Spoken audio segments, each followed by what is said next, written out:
Welcome to the Salmon Runs YouTube. Enjoy the video. In this video, I will explain how to open your Porsche Macan trunk with a dead battery. First, locate the emergency key blade hidden within your Macan's key fob.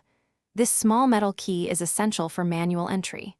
Once you have it, insert the key blade into the driver's side door lock and turn it to manually unlock the door.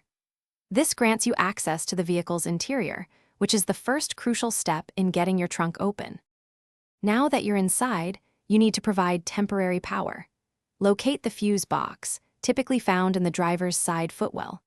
Open the cover to reveal the fuses and a special positive terminal. This terminal is specifically designed for connecting an external power source. Carefully attach the positive lead from a 12-volt jump starter or another car battery to this terminal, and the negative lead to a ground point on the chassis. With power now supplied, give the system a few minutes to energize. Then, attempt to open the trunk using the interior release button, usually found near the driver's seat. If the button doesn't work, don't worry. Many Macan models also have a manual release lever inside the trunk itself, which you might need to access by folding down the rear seats. Congratulations, your trunk should now be open.